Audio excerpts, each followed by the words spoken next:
Please welcome to the stage, he is a surgeon and he's also the oldest man to swim the English Channel, Roger Allsopp. And also joining him is one of our previous speakers, Tom Blue. Yeah, please, here. Thank you. James, this was for you. I know, yeah. The voice is gone. So Roger, I mean, I don't think you had any idea what you were getting into when you arrived this morning. We spoke before time. I'd love to just start by just getting your thoughts as a surgeon, as a Guernsey resident. You know, I'd love to hear your thoughts on what you've heard so far today.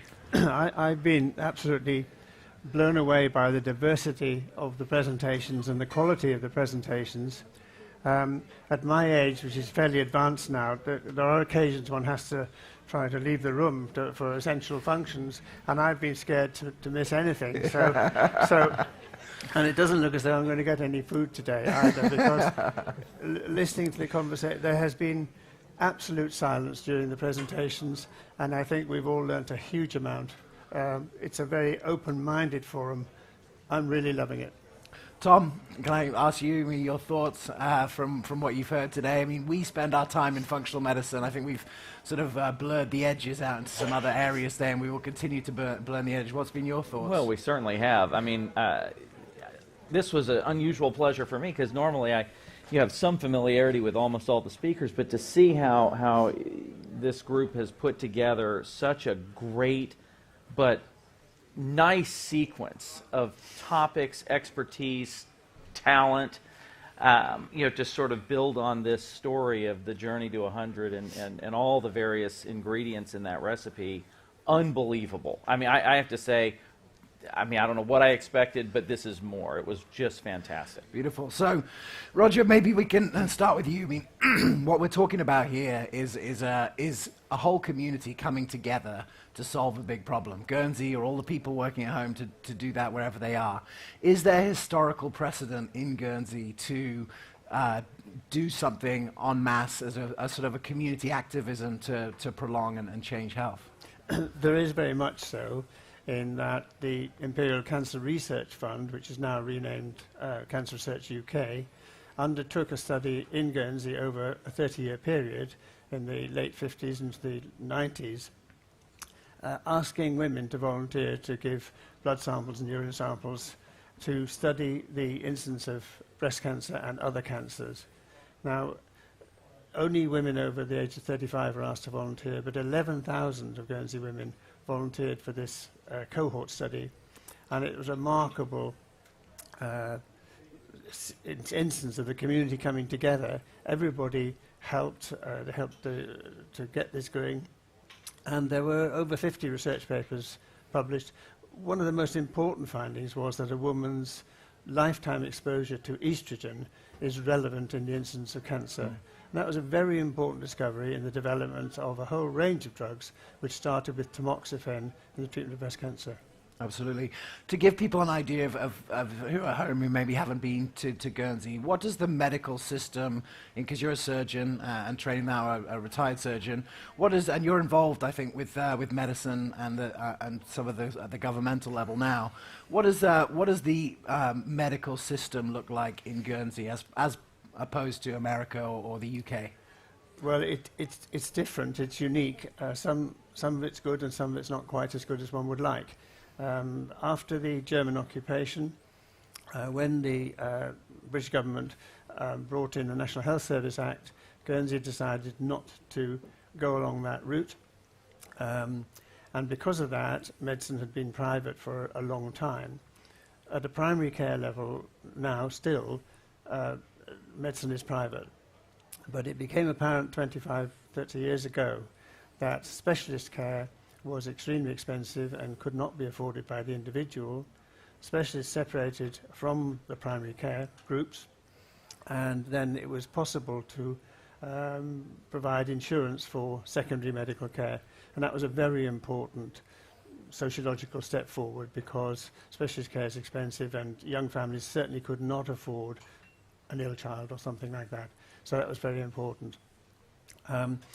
What is special about Guernsey, I believe, and what is special from the future, is that health and social care are combined under one department. In the United Kingdom, Not sure what happens in America. They tend to be separate departments, apart from, I believe, Manchester are combined. So because medicine is so dependent upon social care, if you like, if you don't get your social care right, you don't get your medicine right. I think we have a unique opportunity to progress into a system which is responsive to the needs of the community. And I think that a lot of the ideas are coming out this morning's conversation. I think we are in a position to be able to make changes. I've always felt that Guernsey could be a test bed for great ideas, and I hope we take on some of the ideas from today. Beautiful. Thanks for sharing. Tom, I know you're involved in the US in employers, and it's interesting because some of the companies that you're working with or you've spoken to actually have kind of a similar demographic to Guernsey, maybe 60,000 employees. Right. One of the things that we're going to look at here is how do we get functional medicine into the system? And I know one of the things that you've been involved with is trying to, how do you get functional medicine into the employer communities? And I know that you've learned a few things along that route that may give us some ideas about how to sort of make the bitter pill of change for any organization easier to swallow. And I'd love for you to share some of those ideas. Well, I mean, in a way, in the U.S., the self-insured employer is kind of like a Guernsey. I mean, they have at their disposal, because they design their own healthcare reimbursement policies. They design that structure that their employees live inside of in terms of accessing, paying for, consuming healthcare services, and in many ways, kind of more out of selfish motivation, share a lot of the same aspirations as Guernsey might. They're looking for maximum happy, productive employees, which of course means that they're maximally healthy at the most sustainable cost. It's really very interesting to see as employers I'm wondering if I'm doing anything. No, we're good. Okay.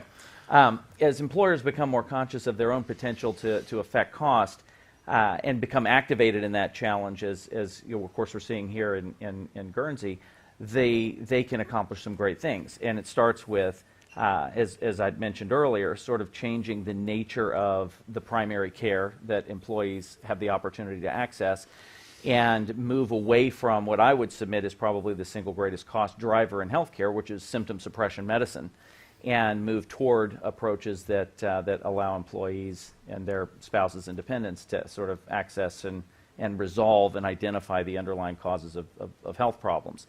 The cost-saving implications of that are huge. In the U.S., unfortunately, it really does take the power of a self-funded employer to sort of set that in motion, because our system is engineered around volume today rather than value. And so I think companies are going to probably lead the charge in terms of value-based medicine and sort of rethinking that, particularly at the primary care level. So that's certainly an exciting thing. And then another thing that I think is proven to be a huge insight is how the distribution of costs over a working age population is so lopsided. We think about, okay, there's 64,000 people, and everybody kind of has their share of costs that they impose on the system. When you actually look at a population, holding aside sort of end-of-life issues, and when you look at the working age population, you find that the sickest 5% incur more than half of all healthcare costs. And so the way you attack and address the problems that are being faced by that 5% is hugely important. And so this is another, just I think, outstanding application for functional medicine in terms of driving value in profound ways that ultimately can be then recycled to finance healthcare for the entire population, is addressing those chronic high claimants within that 5%. So it seems like you could put everyone in Guernsey on a spectrum, see how much they cost, from a lot of people who cost very little right towards the end where there's a lot, and just start with those people, because if we can save the most money for those people, then Guernsey's happy, the taxpayer's happy. You don't have to have the the sales tax, right? You know, you don't have to avoid those kind of things. You can start and then, you know, make your way away. I think that's really interesting. It comes, you know, I have to say, ever since I met Tom 4 years ago, I've met the right people at the right time. There seems to be a level of serendipity that I can't explain as a result of meeting you. And it was interesting to hear that Guernsey is right now undergoing a review of its primary care. And maybe, Roger, you could just talk a little bit about what instigated the review and what does the preliminary information look like about what they're learning. Well, I think Guernsey's facing the problem everybody's facing, is that as medical costs tend to go up, that we all realise that the present model is unsustainable. And therefore, there is a move, as I said, elsewhere, to put more money into the community, to put more money into the early years or before early years, because medical care starts before pregnancy for the infant. And there's a realisation that we have to get the resources there, to get the support in the community, to try and minimise the number of hospital admissions that we have. And once we do have a hospital admission, that they should be fairly short, because hospitals can be fairly dangerous places to stay for a long time, and therefore that the community needs to be supported. And I think we've got the environment here to take on so many of the ideas that have been aired this morning, and particularly the community spirit. I think that's, we are in your words, we're like a small company really, and we should be able to do it here. We should be able to be an exemplar for many things.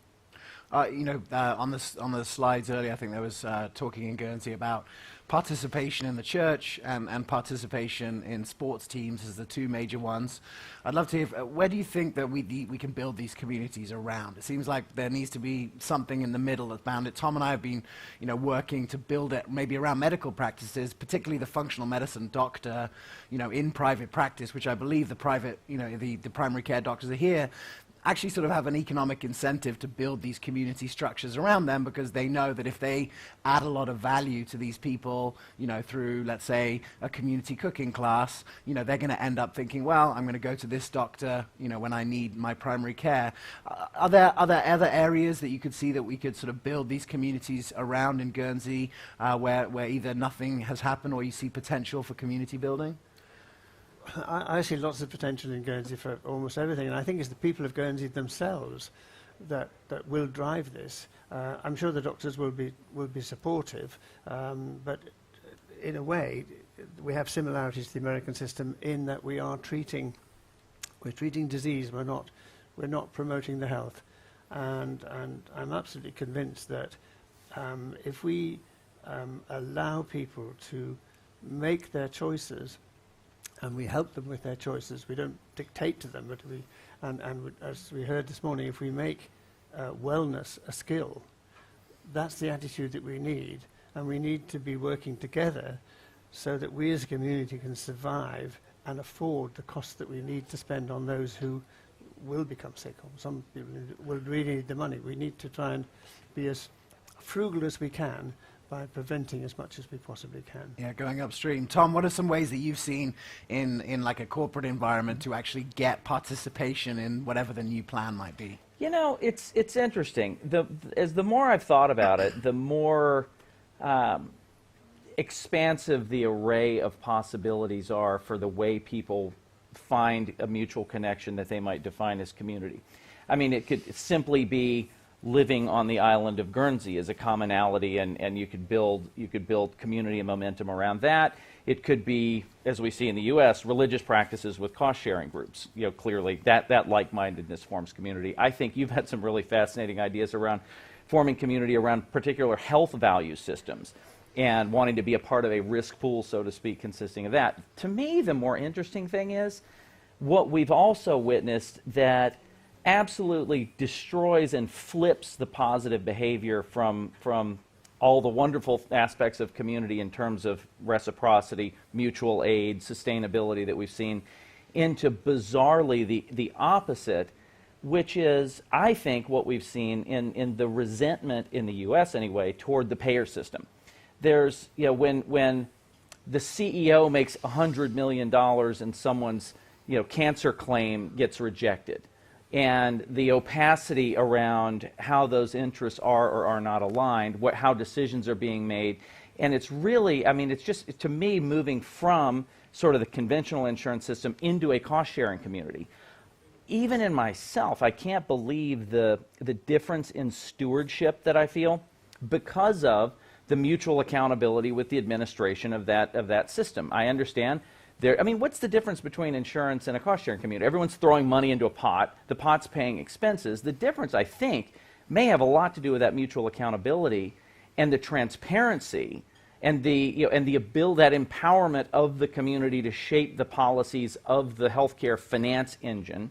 And when it goes away, or when it's perverted, distorted, taken advantage of, the behavior of the people inside the community become incredibly self-destructive. And so it's as much the avoidance of that as it is having to be creative around finding ways to bind. I actually think it's a lot easier. It's almost spontaneous to find ways to connect, but we have to be very careful about not being toxic about and destroying that connection by the way that the healthcare finance system works. Absolutely.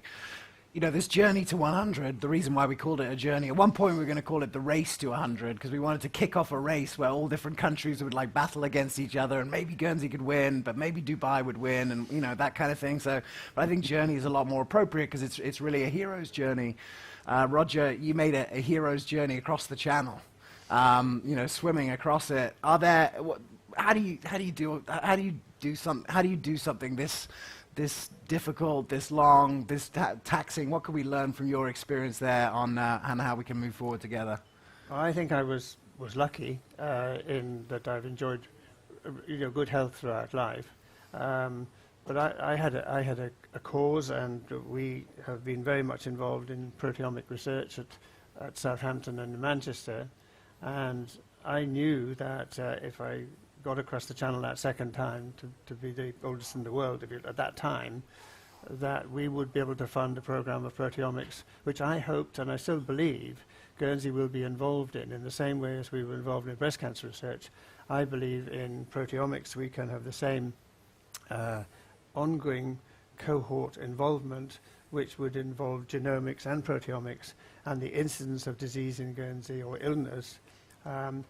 We have a major hurdle to get over. Before that can be a reality, we need to combine all our data systems. And once we have good data on wellness and on illness, then I think we're in a magic position to do something very special. The hold up is technology. Well, not technology, it's getting the data together. We have data, but it's not integrated. Yeah. So that's our challenge. If we could get that, then we could have a surge forth in research terms. But that's why I did it, and that's why I couldn't get out. It's amazing you say that, because that was the first thing in the 10 principles of health creation, finding purpose, right? When you're tired and you're going and a big wave hits you in the face, right? It has to be some sort of higher purpose bringing you there. Do you think that the concept of everyone living to 100 with health and lifespan is a sort of enough of a goal to overcome some of the hurdles that sit between us and getting there right now? I gave a talk to the U3A, which is another organization which you may have heard of, but it's recently, and I asked the audience how many would like to live to 100, and there were one or two put their hands up. I said, how many would like to live healthily to 100, and almost everybody put their hands up. So I think it's this question of living healthily and happily, and they go together. I think it is a goal. I think people need to realize that they can do it.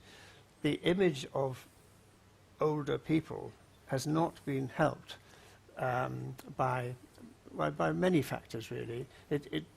We tend in the West to think of age as being synonymous with decrepitude and losing our senses and our sensibility and becoming dependent.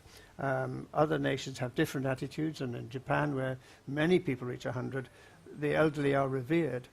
So I think we have to, one of our aims is we actually have to make something of ourselves as we retire. I don't like the word retirement, and I tried to invent a new word for that, which I would call renacement.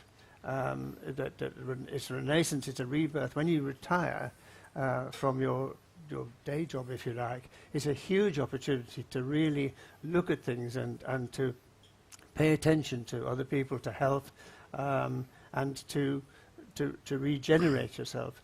I think if people can come to look upon old age as an important time of your life, a time when you're still developing, when you're still learning, when you can add to the community rather than take away from it, then I think we've got enough purpose to work on this one. Beautiful. Ladies and gentlemen, Roger and Tom, please give them a round of applause. Thank you. Thank you, Roger.